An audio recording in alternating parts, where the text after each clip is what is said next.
하나님은 모든 사람을 사랑하시지만 모든 사람을 다 같은 방식으로 사용하시지는 않습니다. 하나님께서는 당신의 뜻을 이루기 위해 특별히 준비된 사람을 찾으시고 그들을 통해 놀라운 일을 이루십니다. 우리가 어떤 사람이 되어야 하나님께 쓰임 받을 수 있는지 아는 것은 신앙생활에서 매우 중요합니다. 단순히 열심만으로 되는 것이 아니라 하나님께서 기뻐하시는 마음과 태도를 갖추는 것이 필요합니다. 이 설교는 하나님이 반드시 사용하시는 사람이 어떤 사람인지 분명히 보여주고 우리가 그 자리에 서도록 도전하기 위해 필요합니다. 오늘은 하나님이 반드시 사용하시는 4가지 사람의 모습을 함께 살펴보고자 합니다. 첫째, 하나님은 실패를 숨기지 않고 있는 그대로 나오는 사람에게 관심이 있으십니다. 우리는 누구나 실패를 경험합니다. 크든 작든 넘어지고 실수하며 때로는 크게 무너질 때도 있습니다. 그러나 문제는 실패 자체가 아니라 실패를 어떻게 다루느냐에 있습니다. 많은 사람은 실패를 감추고 싶어 합니다. 다른 사람에게 드러나지 않게 포장하고 하나님 앞에서도 괜찮은 척하려 합니다. 그러나 하나님은 우리의 겉모습보다 중심을 보시는 분이십니다. 하나님은 완벽한 사람을 찾으시는 것이 아니라 자신의 연약함을 감추지 않고 있는 그대로 나오는 사람에게 관심을 두십니다. 성경에 나오는 베드로는 실패의 상징과도 같은 인물입니다. 그는 예수님을 따르며 열정적으로 고백했지만 결정적인 순간에 예수님을 3번이나 부인했습니다. 인간적으로 보면 회복 불가능한 실패였습니다. 그러나 베드로는 실패 이후에도 주님 앞에 도망치지 않았습니다. 눈물로 회개하며 자신을 숨기지 않고 예수님께 나아갔습니다.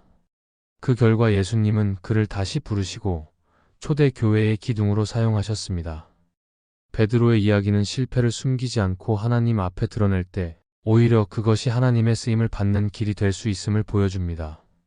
우리의 삶에서도 비슷합니다. 우리는 종종 신앙 안에서 실패를 경험합니다. 기도를 게을리하고 말씀을 놓치며 때로는 유혹 앞에서 넘어집니다.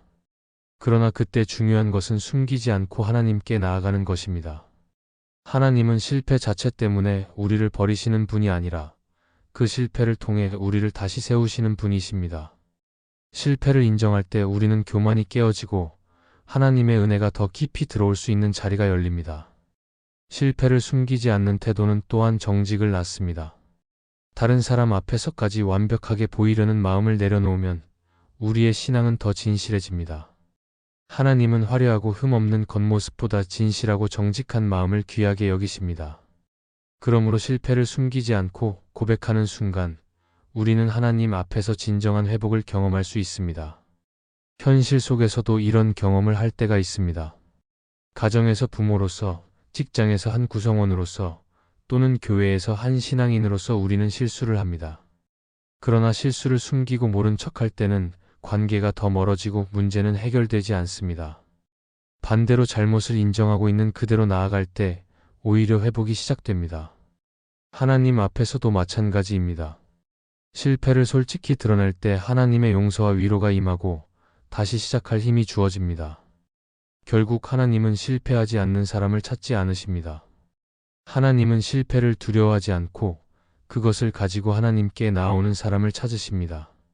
실패를 숨기지 않고 있는 그대로 주님 앞에 설 때 하나님은 그 사람을 회복시키시고 귀하게 사용하십니다. 그러므로 우리는 실패를 두려워하기보다 실패를 통해 하나님께 더 가까이 나아가야 합니다. 그때 우리의 실패는 더 이상 부끄러운 과거가 아니라 하나님의 은혜를 드러내는 통로가 될 것입니다. 둘째, 하나님은 화려한 기도보다 진실한 한마디를 올리는 사람에게 관심이 있으십니다. 사람은 종종 기도의 길이를 기준으로 신앙의 깊이를 판단하려 합니다. 오래 기도하고 많은 말을 하면 더 신실한 것처럼 보일 때가 있습니다. 그러나 하나님께서 보시는 것은 기도의 외적인 화려함이 아니라 그 안에 담긴 진실한 마음입니다. 화려한 말과 수식어가 가득한 기도일지라도 중심에 진심이 없다면 그것은 공허한 소리에 불과합니다. 반대로 짧은 한마디라도 하나님을 향한 진실한 고백이 담겨 있다면 하나님은 그 기도를 기쁘게 받으십니다. 성경에서 세리의 기도는 이를 잘 보여줍니다. 성전에 올라간 2사람, 바리새인과 세리는 전혀 다른 기도를 드렸습니다. 바리새인은 자신이 한 많은 일들을 열거하며 사람들 앞에 의를 드러냈습니다. 반면 세리는 멀리 서서 감히 눈을 들어 하늘을 보지도 못하고 다만 하나님이여 나를 불쌍히 여기소서라는 짧은 기도만 드렸습니다. 예수님께서는 바로 그 세리의 기도가 의롭다 하심을 받았다고 말씀하셨습니다. 이는 기도의 길이나 겉모습이 아니라 진실한 마음을 하나님께서 귀하게 여기신다는 분명한 증거입니다. 우리의 삶 속에서도 화려한 기도는 얼마든지 가능합니다. 사람들 앞에서 잘 들리도록 크게 기도하거나 길고 장황한 표현으로 감동을 주려 할 수도 있습니다. 그러나 하나님께서는 그런 외형보다 중심을 보십니다. 오히려 깊은 고백이 담긴 짧은 기도가 더 큰 힘을 발휘합니다. 병상에 누운 이가 하나님, 제게 힘을 주세요 라고 드리는 기도, 막막한 순간에 하나님, 도와주세요 라고 부르는 기도는 길지 않지만 하나님의 마음을 움직입니다. 진실한 한마디의 기도는 우리 자신에게도 자유를 줍니다. 꾸며내지 않고 솔직하게 고백할 때 우리의 마음은 하나님 앞에서 가벼워지고 그분과의 관계는 더 친밀해집니다. 우리는 때로 기도를 잘해야 한다는 부담을 가집니다. 그러나 기도는 잘하는 것이 아니라 있는 그대로의 마음을 하나님께 드리는 것입니다. 하나님께서는 우리의 서툰 말보다 마음의 진실을 기뻐하십니다. 그러므로 기도의 완성도보다 중심의 정직함이 중요합니다. 현실에서도 우리는 이 원리를 경험합니다. 누군가 나에게 화려한 말로 감동을 주려 하기보다 솔직하게 고마움을 표현하거나 진심 어린 사과를 할 때 더 깊은 울림을 주는 것과 같습니다. 하나님께서도 마찬가지로 진실한 한마디의 기도를 기뻐하시며 그 안에 담긴 믿음을 귀하게 보십니다. 결국 하나님은 화려하게 기도하는 사람보다 진실하게 기도하는 사람을 사용하십니다. 겉으로는 부족하고 서툴러 보일지라도 그 한마디 안에 믿음과 진심이 담겨 있다면 하나님께서는 그 기도를 들으시고 응답하십니다. 그러므로 우리는 기도의 길이나 표현에 얽매이지 말고 마음 깊은 곳에 고백을 하나님께 올려야 합니다. 그때 우리의 기도는 비록 짧아도 하나님 나라를 움직이는 능력이 될 것이며 우리의 삶 속에서 놀라운 하나님의 역사를 경험하게 될 것입니다. 셋째, 하나님은 많은 일을 하는 사람보다 주어진 일을 기쁘게 감당하는 사람에게 관심이 있으십니다. 우리는 살아가면서 눈에 보이는 성과와 업적을 중요하게 생각합니다. 그래서 신앙생활에서도 더 많은 사역을 하고 더 많은 봉사를 해야 하나님께서 기뻐하신다고 여길 때가 있습니다. 물론 하나님은 우리의 헌신을 기뻐하시지만 그분께서 더 깊이 관심을 두시는 것은 일의 양이 아니라 그 일을 대하는 우리의 마음입니다. 수많은 일을 하면서도 억지로 하거나 불평과 원망으로 채워진 섬김은 하나님께서 원하시는 모습이 아닙니다. 오히려 작고 사소해 보이는 일일지라도 기쁘게 감사한 마음으로 감당하는 것이 하나님께서 귀하게 여기시는 태도입니다. 예수님께서 성전에 앉아 계실 때 많은 사람들이 헌금을 드리는 모습을 보셨습니다. 어떤 사람들은 많은 돈을 넣으며 사람들의 눈길을 끌었습니다. 그러나 예수님께서 칭찬하신 사람은 단 2렙돈을 넣은 한 과부였습니다. 그녀가 드린 액수는 작았지만 가진 모든 것을 하나님께 드린 그 마음은 누구보다 귀했습니다. 이처럼 하나님께서는 크기와 양이 아니라 중심과 태도를 보십니다. 하나님은 우리가 많은 일을 감당하는 것보다 맡겨진 일을 기쁘게 감당하는 것을 더 소중히 여기십니다. 우리의 일상에서도 이 원리는 분명히 드러납니다. 교회에서 이름 없는 자리에서 예배실을 청소하는 일, 안내를 맡아 미소로 성도를 맞이하는 일, 혹은 보이지 않게 음식을 준비하는 일은 다른 사람들에게는 작게 보일 수 있습니다. 그러나 하나님께서는 그 일을 귀하게 보십니다. 왜냐하면 그 일이 크고 작음을 떠나 기쁘게 드려진 섬김이기 때문입니다. 직장과 가정에서도 마찬가지입니다. 많은 일을 성취하고 높은 자리에 오르는 것보다 지금 맡겨진 일에 성실하고 감사한 마음으로 임하는 태도를 하나님은 기뻐하십니다. 또한 기쁘게 감당한다는 것은 단순히 즐겁게 한다는 의미가 아니라 하나님을 바라보며 하는 것을 뜻합니다. 일이 힘들고 사람들의 인정이 없을 때에도 하나님께서 나를 보고 계신다는 믿음으로 감당할 때 그 일이 하나님께 향한 예배가 됩니다. 기쁨은 상황에서 나오지 않고 하나님께 드린다는 확신에서 나오기 때문입니다. 그래서 하나님은 많은 일을 하는 사람보다 주어진 일 속에서 하나님을 바라보고 기쁘게 순종하는 사람에게 관심을 두십니다. 현실 속에서는 우리는 자주 비교에 빠집니다. 누군가는 더 많은 사역을 하고 더 큰 열매를 맺는 것처럼 보일 때 나의 자리가 초라하게 느껴질 수 있습니다. 그러나 하나님은 모든 사람을 똑같은 잣대로 평가하지 않으십니다.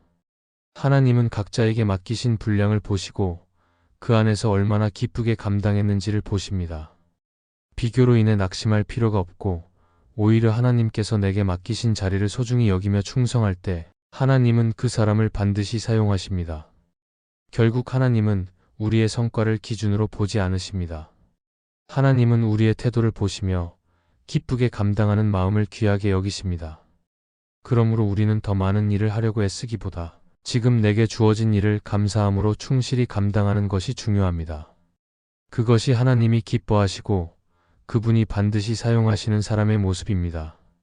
흔히 작다고 생각되는 그 한 걸음의 충성이 결국 하나님 나라의 큰 역사를 이루는 초석이 되며 하나님은 그러한 사람을 들어 놀랍게 사용하십니다. 넷째, 하나님은 불편해도 진리를 선택하는 사람에게 관심이 있으십니다. 우리 삶에는 늘 선택의 순간이 찾아옵니다. 어떤 길은 편안하고 사람들이 좋아하는 길이지만 다른 길은 불편하고 힘들어 보이는 길입니다. 그러나 진리의 길은 대체로 편하지 않습니다. 세상의 기준과 맞지 않고 사람들의 눈에 손해처럼 보이기도 합니다. 그럼에도 불구하고 하나님은 편리함보다 진리를 붙드는 사람을 귀하게 여기십니다. 왜냐하면 진리를 선택하는 것은 결국 하나님 자신을 선택하는 것이기 때문입니다. 하나님은 진리이시고 그분 안에만 생명이 있기 때문에 진리를 붙드는 사람은 하나님의 마음에 합한 사람이 됩니다. 성경에 나오는 다니엘이 바로 그런 사람입니다. 그는 바벨론에서 권력자들이 제공하는 진미와 포도주를 먹으면 더 편안하고 안전하게 살 수 있었습니다. 그러나 그것은 하나님의 뜻과 맞지 않았기에 다니엘은 불편함을 감수하고 채소와 물만 먹겠다고 결단했습니다.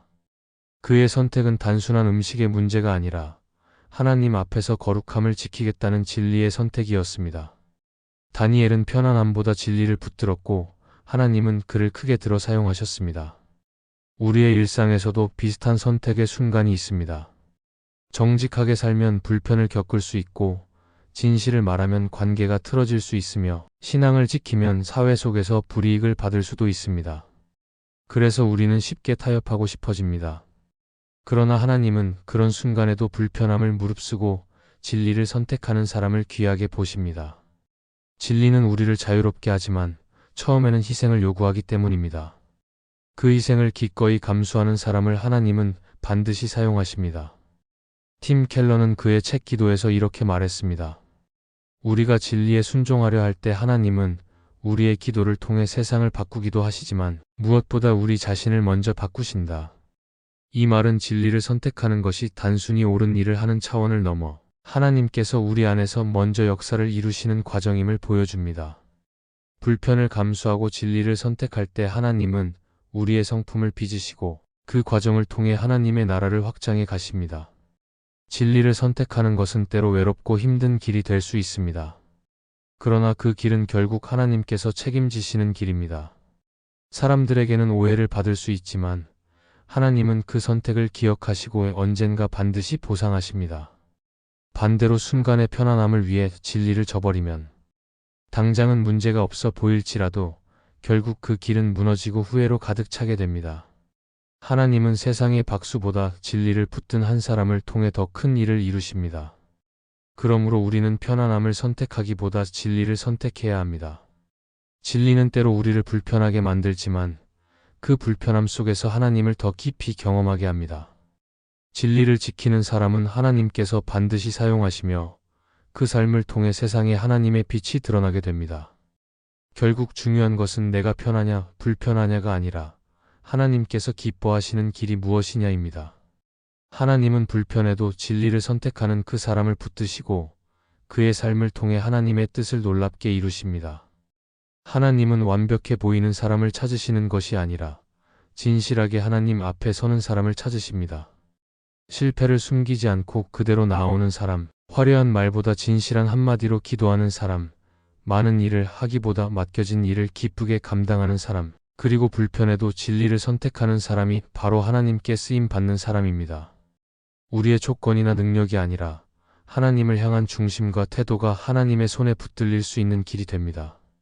그러므로 우리는 부족함과 연약함을 두려워하지 말고 하나님 앞에 진실하게 서서 그분이 기뻐하시는 삶을 선택해야 합니다.